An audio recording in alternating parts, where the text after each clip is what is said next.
mən bayaqdan danışdığım bütün filmlərdə, bütün axınlarda hiss elədiyiniz yəqin bir məqam var. Heç birində küçə reallığı, məhəllə reallığı, sıravi insanın yaşadığı çətinliklər yoxdur.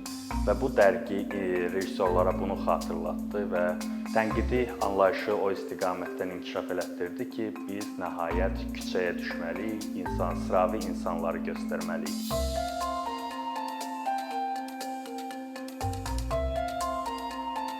Səssiz kino dövrü İtaliyanın, belə deyək, kino ulduzu olduğu dövrlər idi və səssiz kino dövründə İtaliyada istehsal olunan filmlər təkcə ölkədə satılmırdı, həm də Avropada və Amerikada kinoteatrlarda nümayiş olunurdu. Ümumiyyətlə, səssiz kino dövrü bizim kino termini ilə və yaxud da 20-ci əsrin əvvəlləri İtaliyada milli kimlik axtarışı dövrü idi.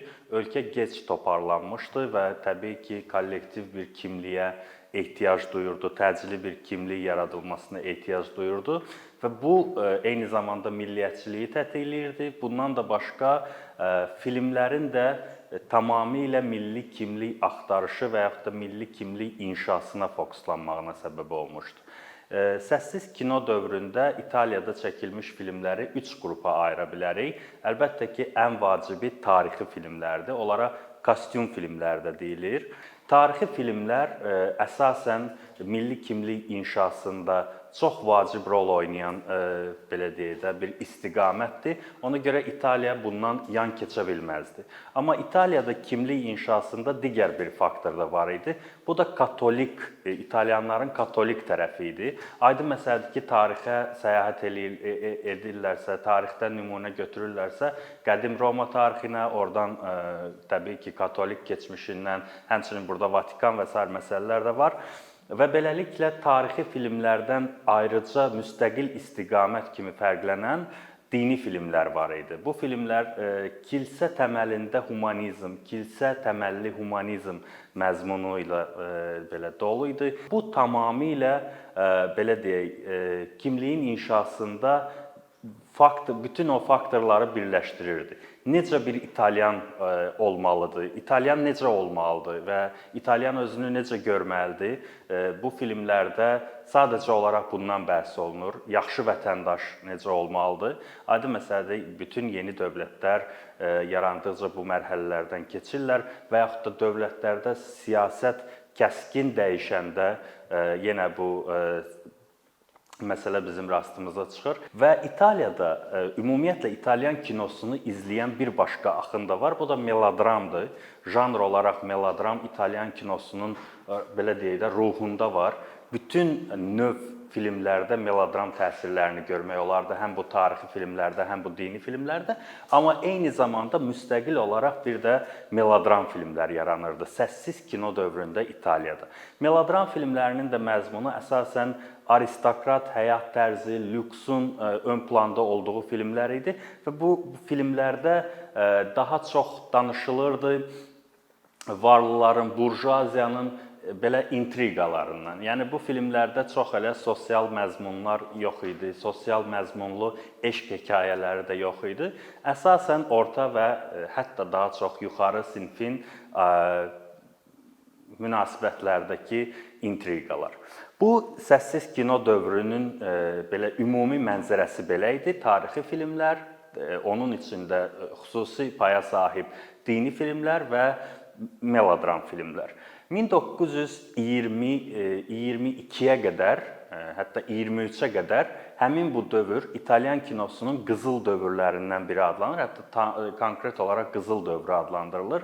1922-də aydın məsələdir, Mussolini gəldi və kral hakimiyyəti ona təslim etdi, vətəndaş müharibəsindən qorxub və yaxud da hər nəsə. Beləliklə 22-də İtalyan kinosu çox böyük bir zərbə aldı. İndi mən kiçik bir statistika ilə istəyirəm bu məsələni aydınlaşdıraq. 1920-də İtaliyada 400 film istehsal olunmuşdu. 400 filmin istehsalı o zaman ola bilər ki, bunun üçün çox böyük bir bazar olsun. Çünki səssiz kino dövründə 400 filmin o qədər texnikanın zəif olduğu bir dövrdə, hətta bugün özündə belə 400 ciddi rəqəmdir. 400 film istehsal olunmuşdu. Ona görə ki, çox böyük bir bazar var idi. İtalyan kinosu təkcə İtaliyada nümayiş olunmurdu. Əslən, İtaliyanın özündə belə milyonlarla insan kinoya gedirdi və kifayət qədər populyar idi. Amma həmçinin Avropanın bütün demək olar ki, ölkələrinə, eyni zamanda Amerikaya film satan ən belə deyək də bazarı geniş olan ölkələrdən biri idi İtaliya. Mussolini gələndən sonra kinoya önəm verməməyə başladı. Ümumiyyətlə faşizm dönəmində kino iki mərhələyə ayrılır. 1922, 1935 və 1935-dən faşizmin sonuna qədər, İtaliyada faşizmin sonuna qədər. Mussolini hakimiyyətə gəldi və kinoya əhəmiyyətsiz yanaşdı. Onun üçün sadəcə bir anlayış var idi. Kino senzuraya məruz qoymalı olduğu bir nəsnədir. Və 1923-də bunun üçün hətta senzura qurumu da yaratdılar. Beləliklə, kino bazarı ölməyə başladı İtaliyada. 400 film istehsal eləmiş 1920-də İtaliya, 1922-də bu say düşdü 144-ə, 1924-də 61-ə, 26-da hətta 20-yə. Çünki Mussoliniyə ümumiyyətlə maraqlı deyildi və o sadəcə olaraq filmləri senzuralamaqla məşğul idi. Aydın məsələdir ki, bu elə bir sahədir ki, orada əgər investisiya yoxdursa, dövlət subsidiyaları ayırmırsa, bu sahə inkişaf eləyə bilməz. Beləliklə, kino sektoru çökməyə başladı. Və bazar var, alıcı var, amma məhsul yoxdur. Beləcə, İtalyanlar məcbur oldular Amerikadan kütləvi filmlərin gəlməsinə icazə verməyə. İtaliyada faşist hökumət Amerikadan gələn filmlərin yayımını təşkil elədi və 1930-da səssiz kino dövrü bitib, artıq filmlər həm də səsli nümayiş etdirilir, amma senzura faşistlərə bu imkanı vermir. Çox çətindir səsli kinonu həm də senzuralamaq, çünki orada alt məzmunlar ola bilər, hansısa ifadədə və s. Ona görə Mussolinin ağlına, bütün o diktatorların ağlına gələn möhtəşəm ideya gəldi. Səs lentini tamamilə kəsib çıxartdılar. 1930-da bütün dünyanın səsli film izlədiyi bir vaxtda İtalyanlar hələ də səssiz kinoya baxmaq məcburiyyətində idilər. Almanlar eyni şəkildə Amerikadan kütləvi filmlərin gəlişinə icazə vermişdilər və bir müddət sonra bunun onlar üçün zərərli olduğunu başa düşdülər və beləliklə hardasa qərara gəldilər ki, bütün şirkətləri, bütün kino şirkətlərini vahid bir orqanizasiyada birləşdirsinlər və onu dövlətin nəzarətinə versinlər. Eyni sistemi İtalyanlar, Almanlardan aldı və Lux İşıq mənasına gələn bir institut qurdular. Bu institut təkcə filmlərin belə deyək, senzuralamaqla və s. məşğul deyildi. Ümumiyyətlə bu qurumun işi ondan ibarət idi ki, faşist hökumətin ideoloji əsaslarına söykənən, onun təbliğatına imkan verən məzmunlar istehsal eləsin. Və bu institutda aydın məsələdir, burada artıq tələbələr yetişdirilir və s. və ilaxır. Artıq İtaliya kinosu yenidən canlanmağa başlayır. Çünki Mussolini başa düşdü ki, kino onu təkcə kəsib doğramaq vasitəsi deyil, ondan istifadə eləyib çox böyük təbliğat aləti kimi ondan istifadə eləyə bilər. Və bu İşıq İnstitutunun qurulması İtalyan kinosunda daha bir mərhələnin başlanğıcı oldu. 1935-də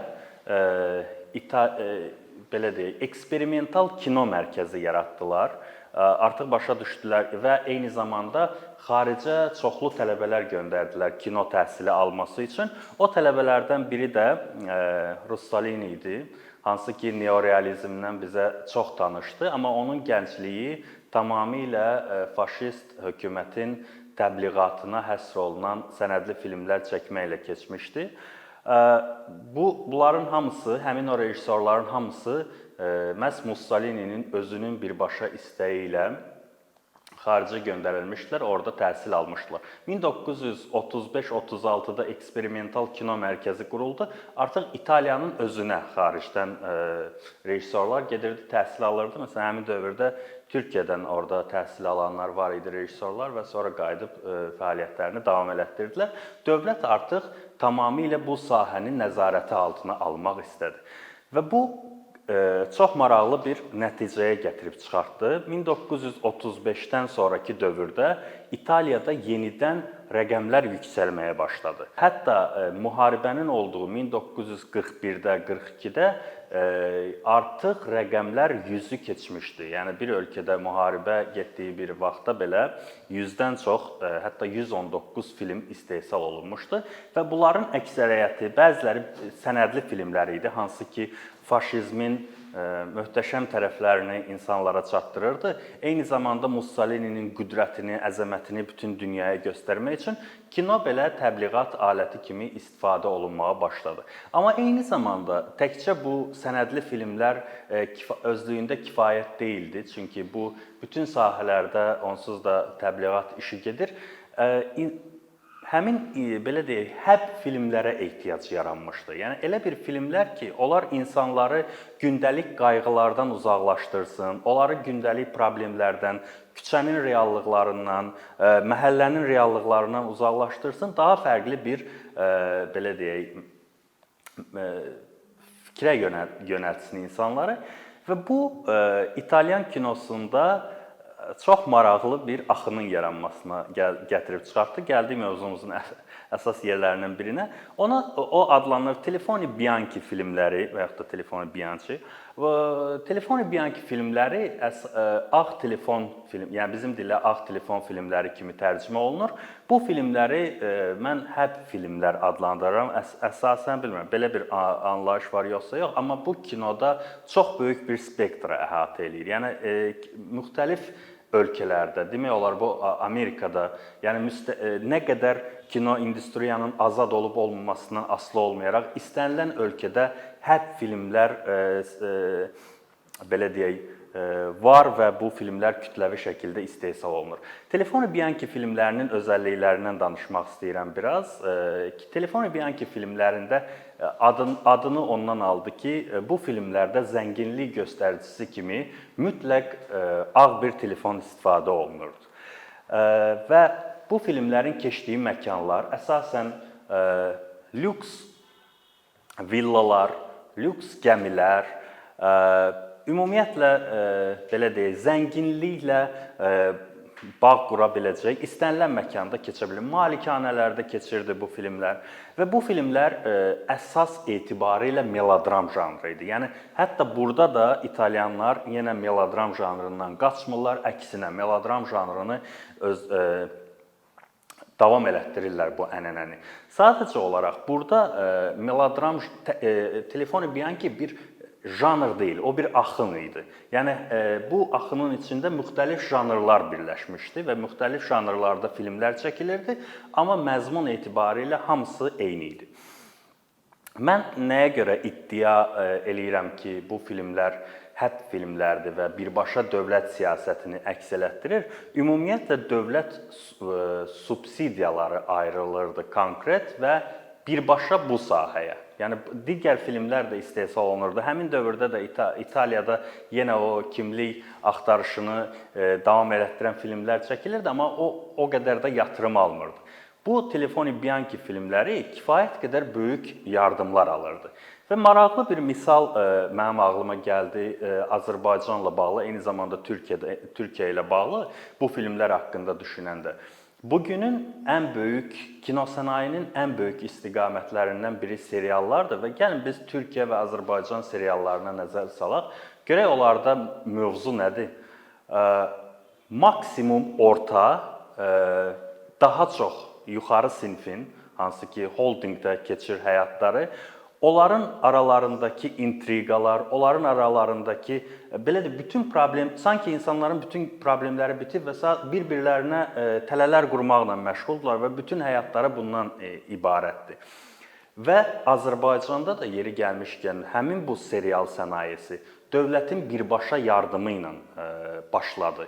Əgər xatırlayırsınızsa, illər əvvəl Azərbaycanda prezident sərəncamı ilə serial sənayesinə böyük pullar buraxıldı və məhz ondan sonra bu serialların çəkilməsinə başlanıldı.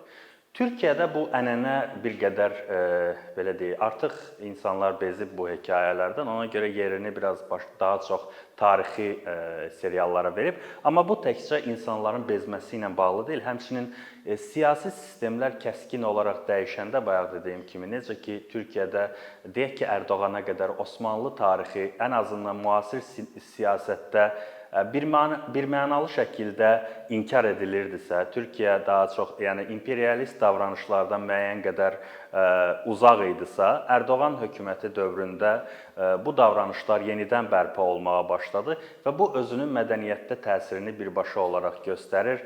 Osmanlı elementləri ilə zəngin tarixi serialların çəkilməsi və onların hər biri birbaşa hökumətin yardımı ilə və yaxud da dövlət televiziyası belə bir ənənənin əsasını qoydu əsasən. Yəni, təkcə İtaliyada, bu danışdığım misalların heç biri təkcə İtaliyaya xas deyil. Bütün dünya ölkələri bu məsələni keçir. Yeri gəlmişkən Azərbaycan kinosuna da, əgər biz 90'lardan sonraki Azərbaycan kinosuna da baxsaq, orada qoyulmuş bir sualı çox aydın görə bilərik. Bütün, hətta bizim ən yaxşı filmlərdən hesab edilən Nabatda, Narbağında və s.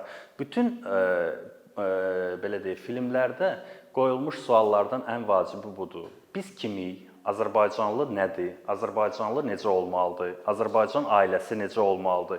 Çünki bu kimlik axtarışı fenomeni birbaşa şəkildə mədəniyyəti də şəkilləndirən belə deyək, instrumentlərdən biridir. Qayıdaq Telefoni Bianchi filmlərinə. Telefoni Bianchi filmləri, düzdür, biz indi keçmişə baxıb aydın məsələdə tənqid edirik və s. Amma kinosənayinin çox maraqlı bir xüsusiyyəti var.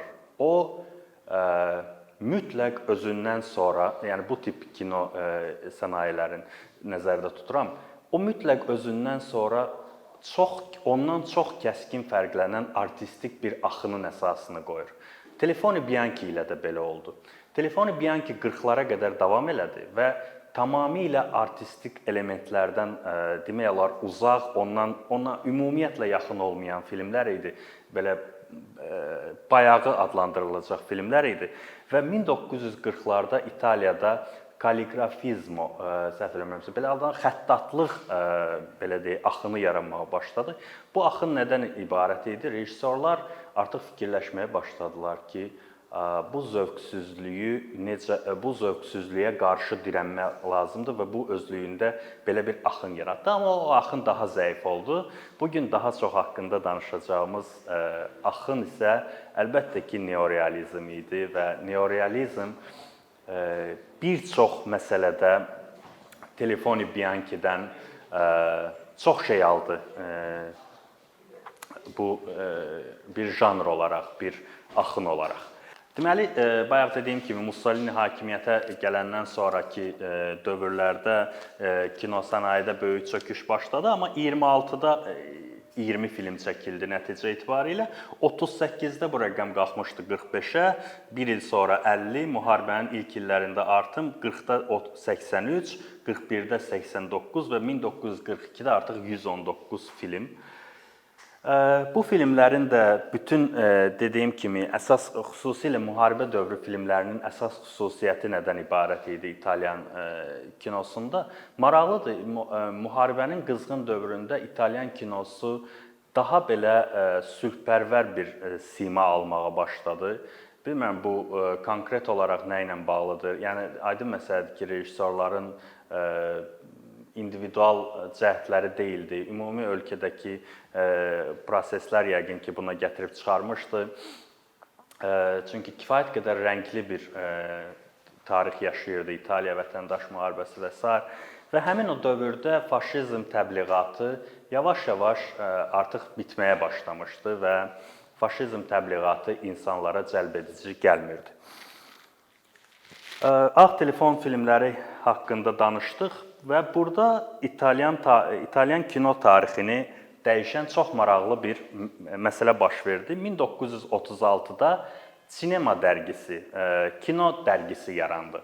Ümumiyyətlə bir məsələni qeyd edeyim, bir axının yaranması üçün o mütləq hansısa maddi bir nəsnəyə ehtiyac duyur.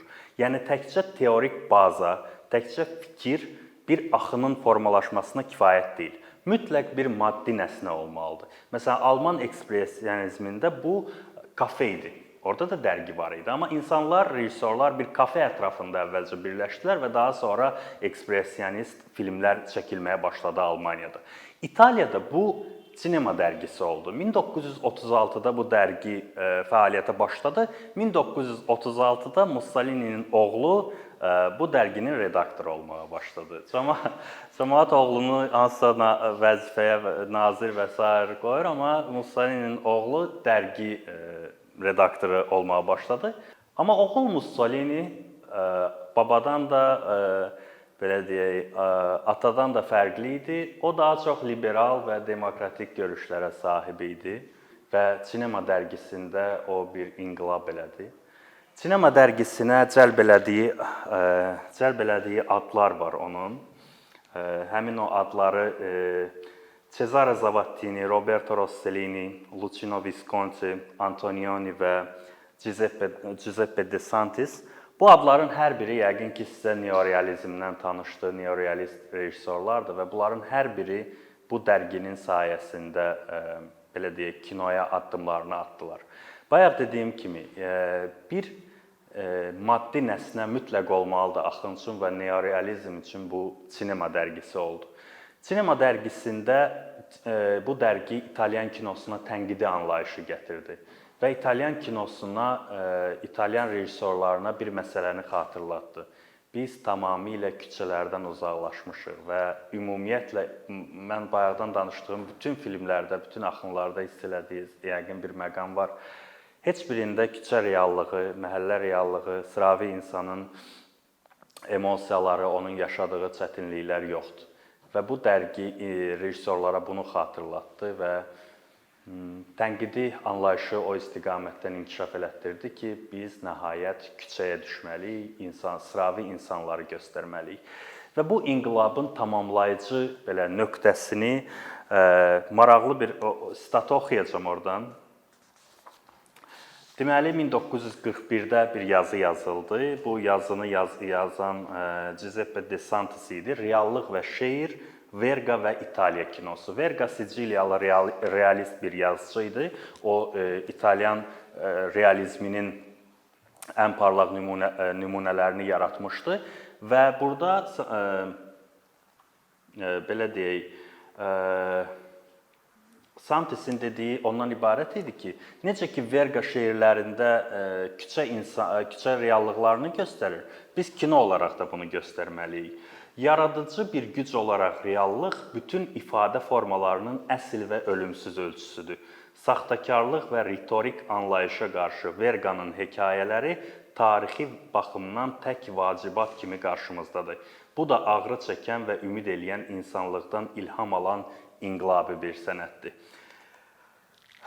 Santis'in bu yazısı həqiqətən bəzi inqilablar üçün yəqin ki, döyüşmək lazım olmur ifadəsi burada tam yerinə düşür. Çünki bu yazıdan sonra İtalyan kinosunda hər şey dəyişdi və İtalyan kinosu küçəyə çıxmağa başladı. Dərgi təkcə İtaliyada bir kino axını başlatmayıb.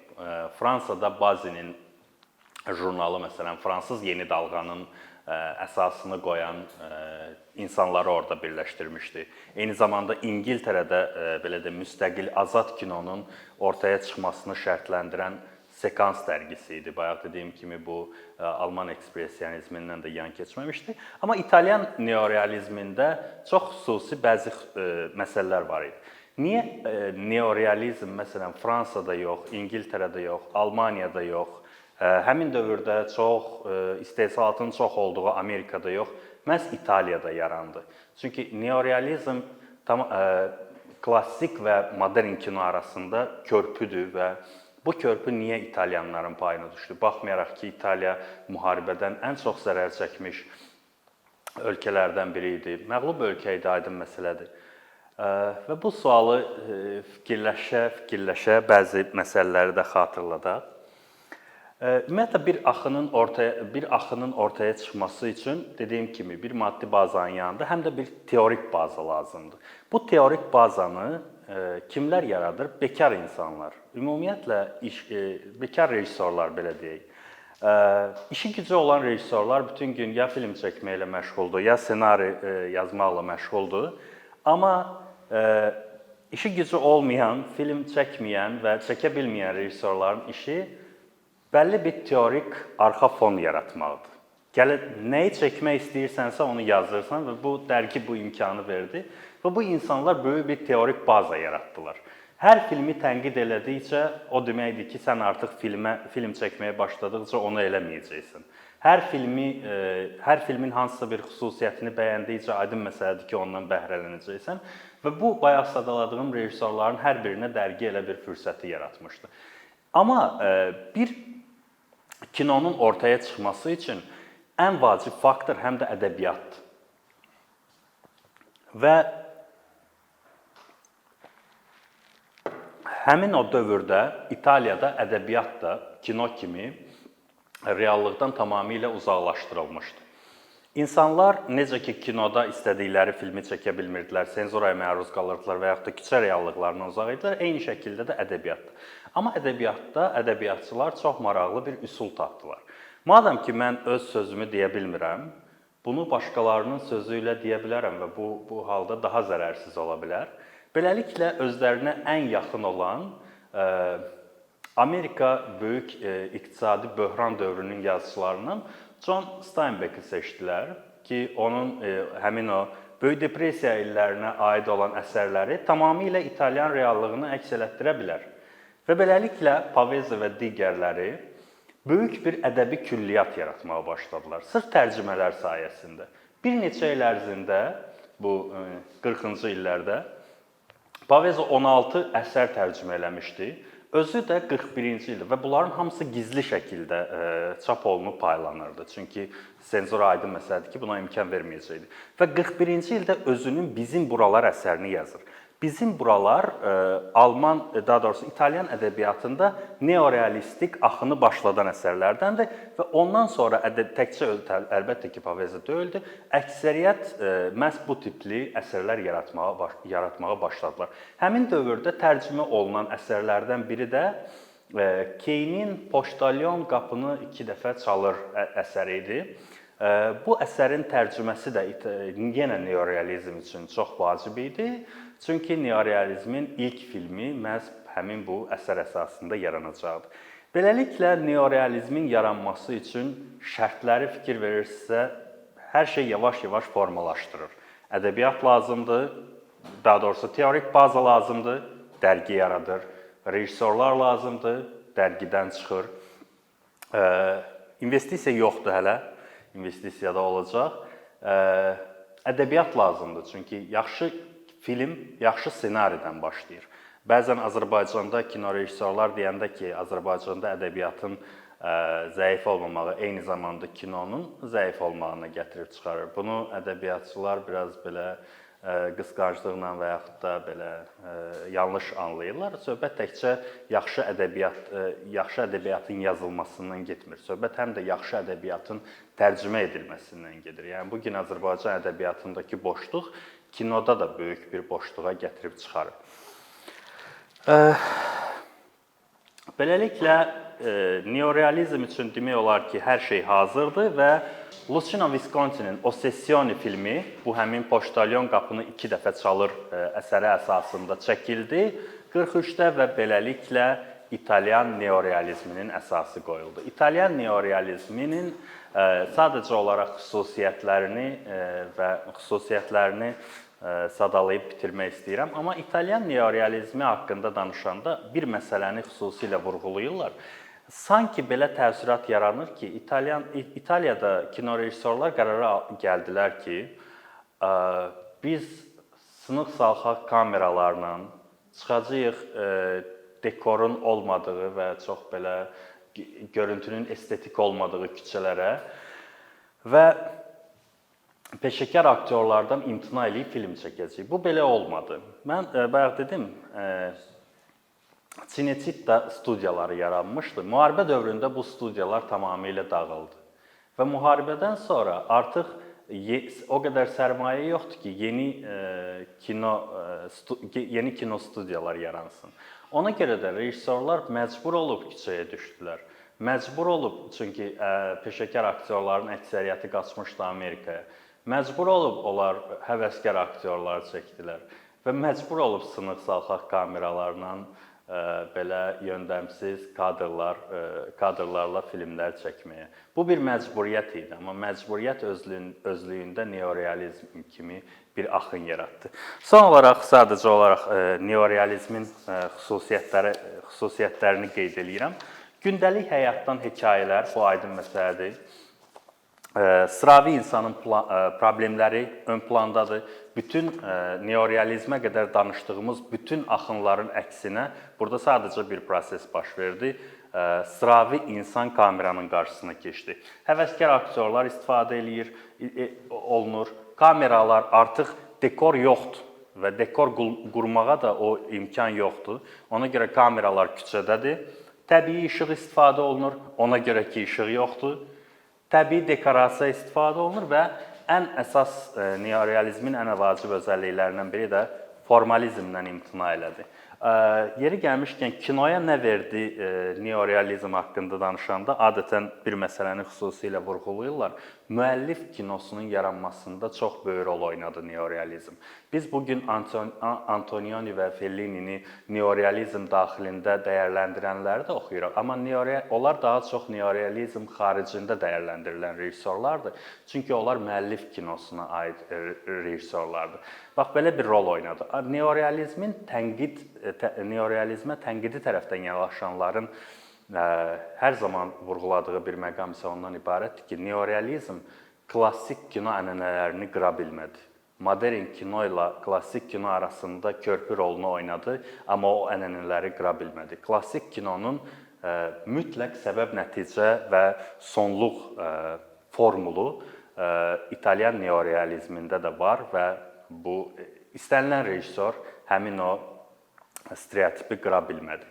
Və son olaraq Azərbaycan barədə deyim. Bizdə 2018-dən bu islahat nağılları başlayandan sonra Mədəniyyət Nazirliyinin kinoya çox böyük yatırımlar eləməyə hazırlaşdığı və investisiya cəlb eləmək istədiyini yəqin ki, eşidirsiniz vaxtaşırı olaraq. Mədəniyyət Nazirliyi nəsə cəlb eləyir, eləsin və yaxud da eləməsin. Azərbaycan kinosu, bu mənim şəxsi iddiamdır, özünün neorealist dövrünə qədəm qoyur və qoyub bu proses artıq gedir. Bizdə çəkilmiş yeni filmlər artıq milli kimlik axtarışı, Azərbaycan ailəsi necə olmalıdır, Azərbaycan qadını necə olmalıdır, Azərbaycan kişisi necə olmalıdır kimi suallardan bezib və sıravi insanın problemlərini, onun hisslərini aşkarlamağa çalışır. Belə, ümid eləyirəm, bundan sonra İtalyan filmlərinə baxanda bəlkə də daha bir fərqli gözlə baxmış olacaqsınız. Ümid eləyirəm, yaxşı oldu. Sağ olun.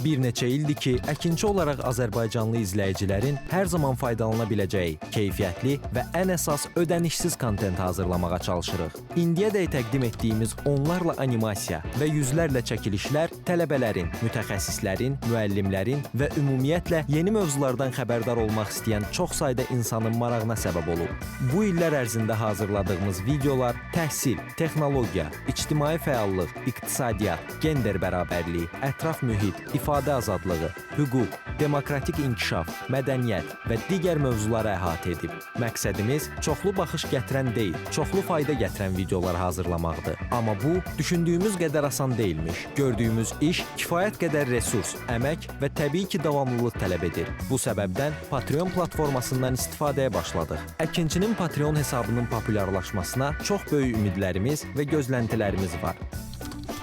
Bəziləriniz Patreon haqqında ilk dəfə eşidirsiniz. Əslində çox sadə izahı olan bir platformadır. Təsəvvür edin ki, siz rəssam və ya musiqiçisiniz. Sosial şəbəkələrdə sizi izləyən, işinizi bəyənən çox sayda insan var. Patreon platforması sizə imkan verir ki, izləyicilərinizin könüllü aylıq ödənişləri sayəsində işinizi davam etdirəsiniz. Sərgi, konsert zallarından asılı qalmayasınız. Amma bu təkcə rəssam və musiqiçilərə aid deyil. Məsələn, əkinçiyə bənzər fəaliyyətlə məşğul olan bəzi layihələrin 10 minlərlə patronu var. Biz də düşündük ki, nə üçün əkinçinin Patreon hesabı olmasın? Sizin dəstəyiniz sayəsində biz daha çox və daha keyfiyyətli kontent yaratmağa davam edə biləcəyik. Amma bu dəstək yalnız maddi dəstək deyil. Dəstəkçilərimizin sayının artması gördüyümüz işlərin faydalı olduğuna dair əminlik verir. Patreon platformasından istifadə çox sadədir. Hesabınızı açırsınız, sizə uyğun dəstək növünü seçirsiniz və Patreon özü hər ayın ilk günü kartınızdan seçdiyiniz dəstək növünə uyğun ödəniş tutur. Bu qədər. Sonda onu demək istəyirik ki, dəstəkçilərin sırasına qoşulmaq istəyən, amma məhdud imkana görə bunu edə bilməyənlər narahat olmasın. Daha öncə dediyimiz kimi, bizim əsas məqsədimiz daha çox insanın hər zaman faydalana biləcəyi keyfiyyətli və ödənişsiz kontentin yaradılmasıdır. Bunun üçün mütləq patronumuz olmalısınız deyə məcburiyyət yoxdur. Amma imkanınız patron olmağa çatırsa və bizim işimizi bəyənirsinizsə, patronlarımızın sırasına qoşulmağınız bizim üçün çox önəmlidir.